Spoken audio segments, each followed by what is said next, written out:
Bem-vindos a mais uma aula do Biologando com Babi. Continuando com histologia vegetal, vamos falar sobre o tecido de preenchimento, conhecido como parênquima. Vamos lá? Tipos de tecido de preenchimento, também chamados de parênquimas, são formados por células vivas com pouco citoplasma, vacúolos grandes e membrana delgada. Os tecidos de preenchimento são classificados de acordo com a sua função: cortical e medular, clorofiliano, aquífero, aerífero ou de reserva. Cortical e medular serve para quê?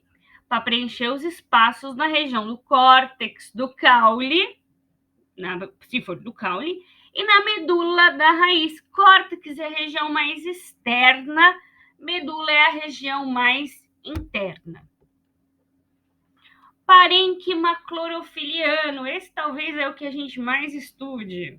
São células com grande quantidade de cloroplastos.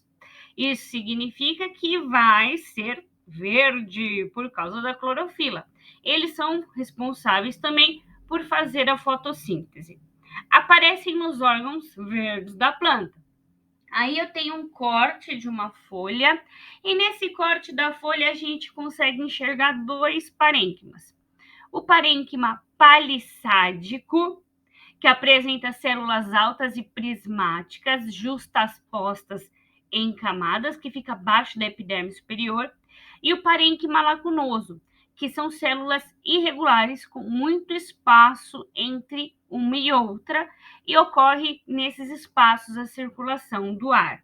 Parênquima aquífero.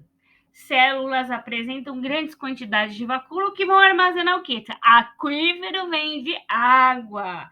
Aonde que a gente vai? Em que tipo de planta que a gente encontra esse parênquima? Plantas adaptadas, ou plantas de ambiente seco. Parênquima aerífero, Se o aquífero armazena água, o aerífero vai armazenar o quê? O ar. Então, muito espaço entre as células onde o ar se acumula e serve para ajudar, na flutuação das plantas aquáticas. E, por último, o parênquima de reserva, que é um parênquima que vai armazenar alguns tipos de nutrientes, como proteínas, carboidratos, lipídios, vitaminas e sais minerais, ok? No caso da batata, armazena o quê? Carboidrato, o amido.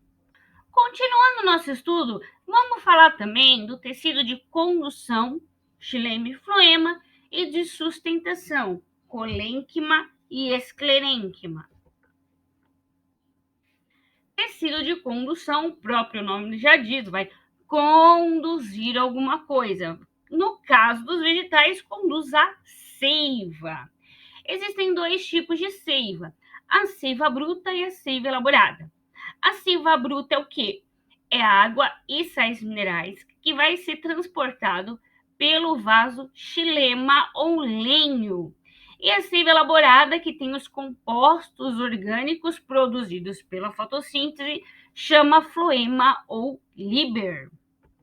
Falando do xilema ou lenho, que conduz a seiva bruta, as células desse vaso chamam elementos traqueais. São cilíndricas. Uma coisa muito importante: o xilema é um tecido morto e a parede celular tem reforço de celulose e lignina. E como a célula está morta, ele tem uma função secundária, que é a função de sustentação, ok? Esses elementos traqueais podem ser chamados, em alguns vegetais, de elementos de vaso, em outros com o nome de traqueídes. Floema ou liber conduz a seiva elaborada, as células já são vivas. As células são um pouquinho mais alongadas, e entre uma célula e outra eu tenho uma estrutura chamada de placa crivada. Falando rapidamente do tecido de sustentação, porque o nosso foco aqui é uma revisão, eu quero saber a função. Existem dois tecidos que a gente tem que saber, que é o colênquima e o esclerênquima. Fazendo uma correlação com os tecidos do corpo humano, o colênquima poderia ser associado ao tecido cartilaginoso dos animais. As células são vivas, está na parte jovem das plantas e ele é um pouco flexível, como na haste de uma flor.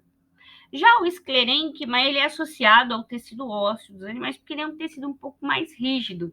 Por ele ser rígido, as células que compõem esse tecido estão mortas. Concentra-se nas partes velhas de alta resistência e não tem muita flexibilidade. E é isso aí, pessoal. Espero que vocês tenham curtido o vídeo. Se você gostou, deixe o seu joinha e compartilhem com as pessoas que estejam estudando a mesma coisa que você. Até a próxima!